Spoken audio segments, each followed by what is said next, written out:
I became interested in this topic when a major sort of fraud was discovered in Italy, in Parmalat. And I learned that a lot of the employees knew about this fraud, but they never spoke up. And billions of dollars were wasted because this information was not available in the financial market.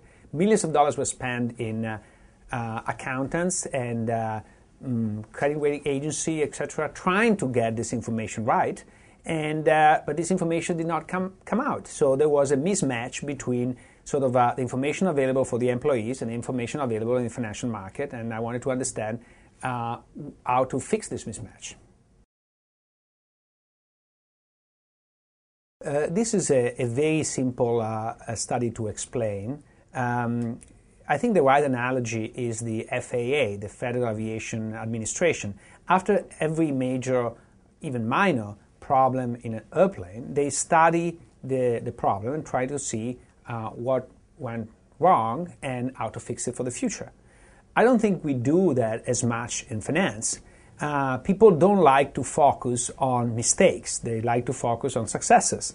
And this is a paper about mistakes, about things that went wrong, and trying to figure out, number one, what did go wrong, and number two, who was the first one to uncover that something was going wrong, to see what are the most effective mechanisms of corporate governance to prevent bad decisions to be made.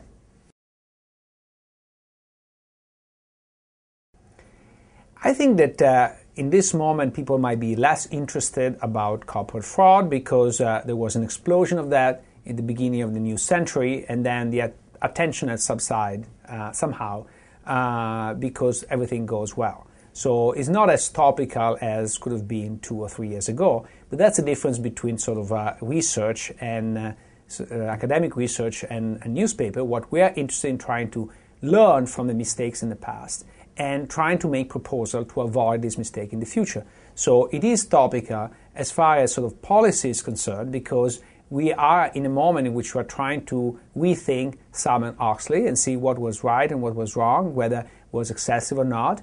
And so it's useful to explore alternatives. And this study elaborates some suggestion of an alternative way to reach the same objective that we claim can be much more cost effective. And so instituting a system of rewarding employees for bringing up serious sort of fraud claims can be very cost effective and could be a very sort of economic interesting substitute to the amount of regulation was introduced with Sarbanes-Oxley.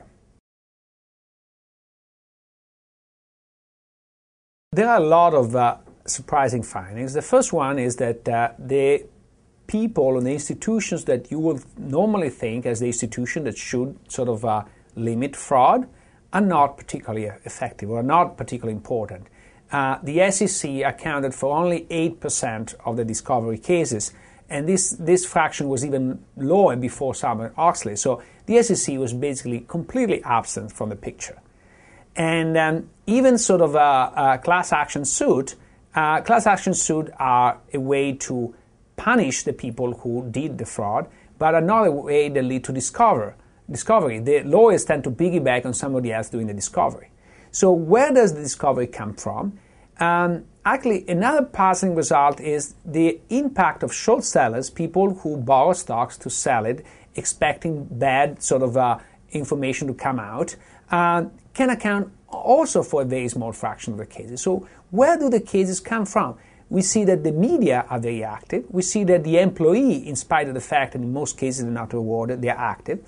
And to some and less extent, the analysts are important in this. So I think that so the first set of surprises are that the most active actors are the ones you would not expect. The second is that there is a lot of diversified set of agents that contribute to the discovery. And especially the discovery process tends to be a back and forth between different institutions. So the short seller will communicate to a newspaper, or an employee will communicate to a newspaper that will publish the information. So you need a complicated web of mechanisms for this system to work. The larger implications are that we like to say it takes a village to discover corporate fraud. It's not just one institution, it's not the SEC, it's not the analyst, and not just the outside auditors. It's a combination of all the above plus sort of another bunch of institutions that contribute to the success, because we don't want to lose perspective, and since we focus on the bad cases, but the vast majority of cases are good. So what makes sort of overall the system so successful is that these systems overall do work. And so the one implication is that it's not one institution alone that makes a difference, it's a combination of this institution. There are alternatives to regulation, since the way Sarbanes-Oxley fixed the problem of auditors not being completely effective is to create an auditor of the auditors.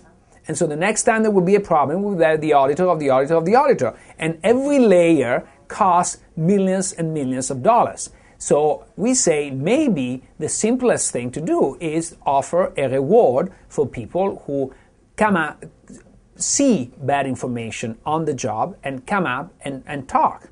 An alternative, which is less pleasant but maybe even more cost effective, is to create a liability. If I am an employee and I work in a company and I don't speak up when I see a major case of fraud, I am liable because I don't speak up. So a combination of these two mechanisms can be extremely cost effective in bringing fraud to light. The initiative on global markets has two main objectives. One is to sort of study international markets in general, and the second to study public policy relevant questions. And this study fits into both these categories. One, from the international market, even if this is a US-based study, is very important in thinking about how we can export the US success. Because as I was mentioning before, the United States market is probably the best market in the world. We should not forget that in spite of the bad apples, overall things work well. And so other countries want to copy us. But what should they copy?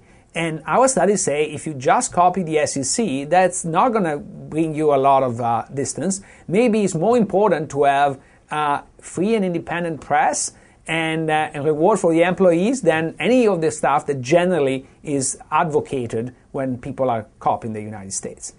And from a public policy point of view, I think this is very public policy relevant. As I was saying, there is a very active debate on how to improve sort of regulation in the United States. And our paper suggests an alternative way and a much cheaper, more market-friendly way to introduce cost-effective mechanisms to reveal fraud. As far as sort of this area of research is concerned, what we are trying to do is trying to sort of go more deeply into how pervasive fraud was or is and how costly it is, to have a good sense of what is the cost side of the equation. Good regulation is about cost and benefits.